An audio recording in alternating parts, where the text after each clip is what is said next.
शासन ने बताई वो 30 तारीख को। अच्छा, 29 तारीख को कोई चमत्कार हुआ जिसमें आपको महसूस हुआ कि आपके भाई जगन अब इस दुनिया में नहीं रहे? हाँ नहीं, मैंने ये कही कि मैंने कि कोई हमारे भाई को ऐसी कोटी परेशानी है कि आपको कोई मालूम है? मेरे को कोई मालूम नहीं सर में कि आप उदास क्यों, खाना क्यों नहीं खाया है।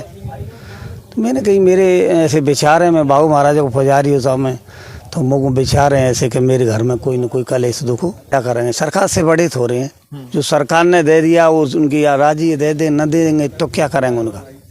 पान सिंह जी, अब आपके चारों भाइयों की संतान के बच्चे हैं और अब आप तीनों भाई भी जेल में हैं, जगन इस दुनिया से चले गए हैं। अब कैसे लालन पालन होगा इतने बड़े परिवार और बच्चों का? करेगा साहब, मेरे को क्या पता, भगवान करेगा जैसे रहेंगे। मैं कहूँगा जैसे थोड़े रह सकते हैं। मैं नमस्कार, मैं गणेश का सणा और आप देख रहे हैं तेज मीडिया ग्रुप।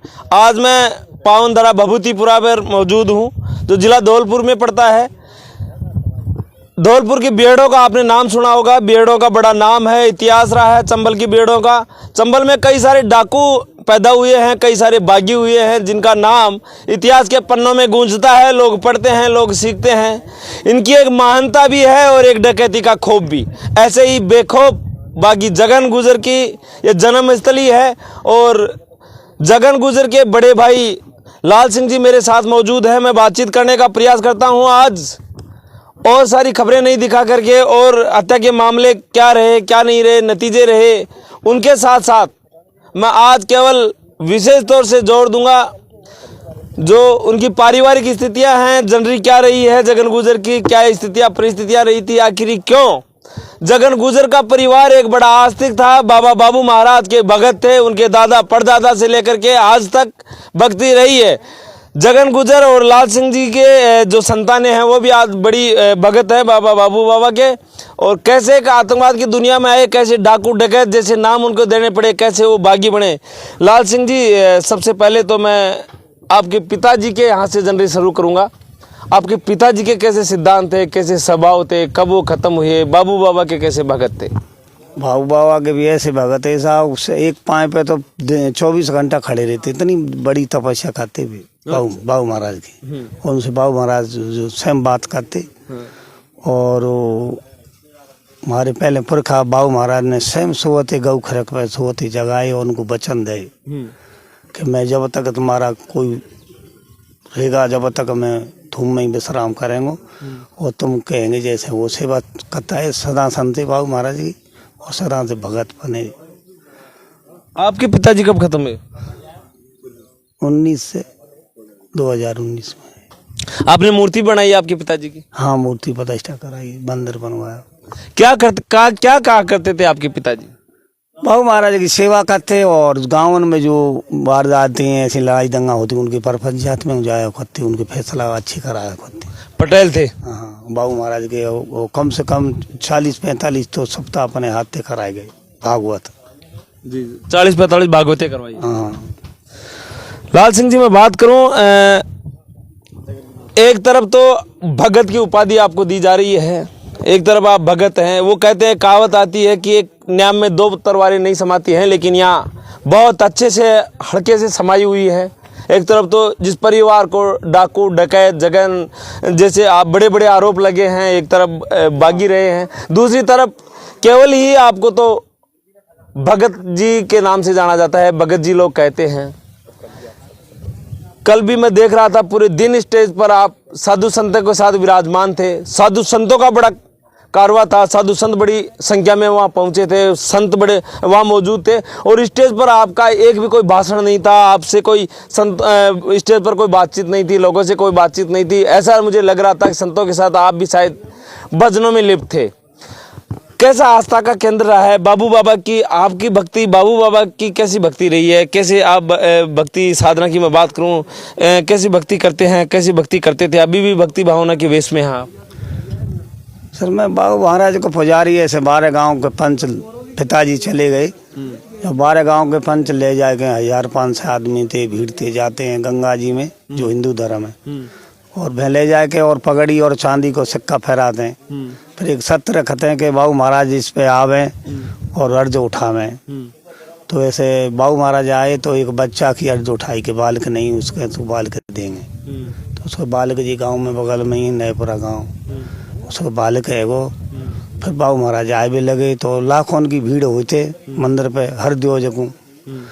और बाबू महाराज पे ऐसे बाबू महाराज आवत हैं रात को, ऐसे आप में आते हैं बाबू महाराज? महाराज आते हैं, चमत्कार भी दिखाते हैं? हाँ दिखाते हैं। सफ़ेद दाग है, कहीं बैठे होगा आवाज़ पड़ेगी तो वो सही है जाएंगे। जो भगत है ये सब उसमें मेरे पे कम से कम 25-30 किलो तो वो पे चांदी है।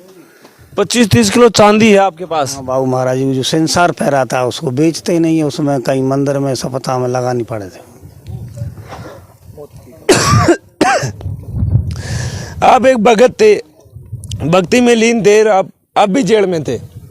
जैसे ही आपको पता लगा होगा, सूचना मिली होगी कि जगन की हत्या कर दी गई है एक जेल में, कैसे पता लगी? फर्स्ट में किसने आपको बताया? पर्सनल सर में ऐसे 5 मिनट बाद में कत्ते STT थे तो 29 तारीख को 3 बजे करीबन हम बात करी, 3-3:15 बजे। तो वहाँ से बात करके हम नींबू के पेड़ के नीचे जाए बैठे तो हमारे जो सेवक बैठे और वो हमन को ऑटोमेटिक बाबू महाराज ने हमारे दिल में ऐसे ऐसी आई समरोह भी लग गए। और उनका खा बात ऐसे सपनों दे साहब बाबू महाराज ने। फिर प्रशासन ने बताई वो को 30 तारीख को। अच्छा, 29 तारीख को कोई चमत्कार हुआ जिसमें आपको महसूस हुआ कि आपके भाई जगन अब इस दुनिया में नहीं रहे? हाँ नहीं, मैंने ये कही कि मैंने कि कोई हमारे भाई को ऐसी कोटी परेशानी है तो बिन में भारी समझ आयो। फिर रात को मोगू सेम सपनों दे दोगे वो तुम्हारा भाई चले गए। फिर वो सुबह डिप्टी है उस जेल डिप्टी, उन्हें सुबह में बुला के और दिन के ऐसे 11 बजे करीबन बुला के उसने फिर आप मेरे से पूछी कि आपको कोई मालूम है? मेरे को कोई मालूम नहीं सर में कि आप उदास क्यों, खाना क्यों नहीं खाया है? तो मैंने कही मेरे ऐसे विचार हैं, मैं बाबू महाराज को पुजारी हूँ साहब में, तो मुझे विचार हैं ऐसे कि मेरे घर में कोई न कोई कलेश दुख हुआ है। तो ऐसा है उन्होंने बताई कि तुम्हारा भाई और उसकी किडनी गुद्दा के जरिए से खराब होने से इस पार हो गए। अच्छा, किडनी का गुर्दा खराब होने की वजह से खराब हो गया, आपको ये कहा गया? हाँ ये कहा गया। अब आप वो जो हत्या हुई उस हत्या को लेकर के जगन इस दुनिया से चले गए, वो खत्म हो गए, एक बात तो है, लेकिन उससे भी बड़ी बात यह है कि उनकी हत्या कर दी गई। उससे भी बड़ी बात यह है कि हाई सिक्योरिटी जेल में हत्या हुई है। इसको लेकर के आपका क्या मानना है? सरकार के प्रशासन के ऊपर बड़े आरोप इस देश की जनता लगा रही है कि एक हाई सिक्योरिटी जेल में एक आदमी की हत्या हो जाना बड़ा निंदनीय है।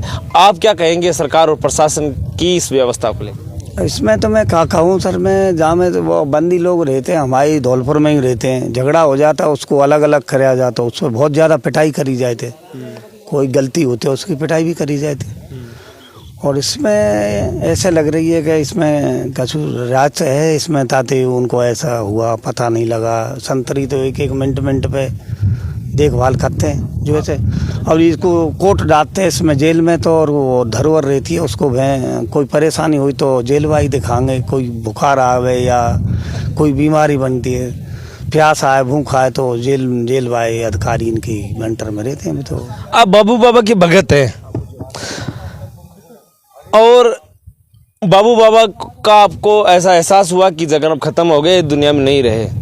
अब आपको क्या लगता है कि कोई साजिश हो सकती है, कोई रंजिश हो सकती है जगन गुजर को मारने की? ऐसे मतलब समझ में ऐसे।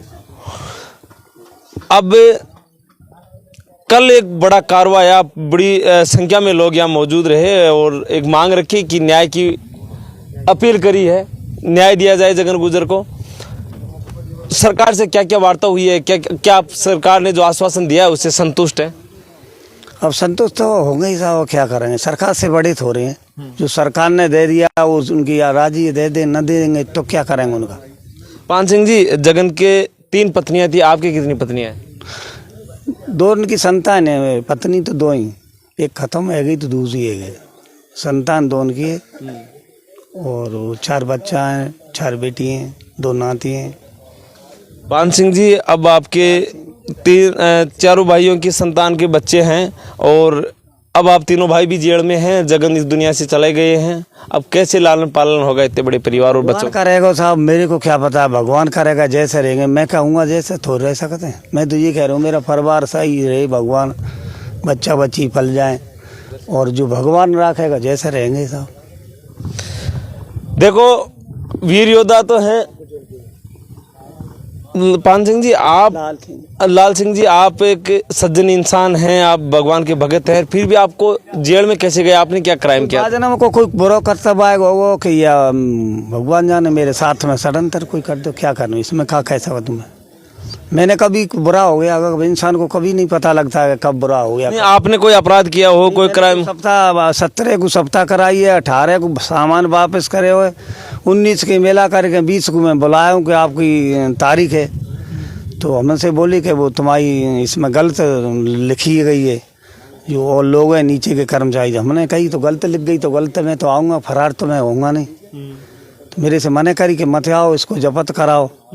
मैंने कही मैं बदमाशी नहीं करना चाहता हूँ, मैं बुढ़ा आदमी और समाज में और पुलिस में हर वक्त मैं बैठता हूँ, तो मैं फिर अपनी बेइज्जती थोड़ी कराऊंगा। बाबू की गद्दी पे से मेरे से उठा लें, जो मुकदमा लगता है तो कोई से हो ऐसा, उसको तो एक बेर को इंदिरा गांधी तो गई जेल में, संसार जाता है जो मैं चले गए उसमें समय पास कर रहा हूँ।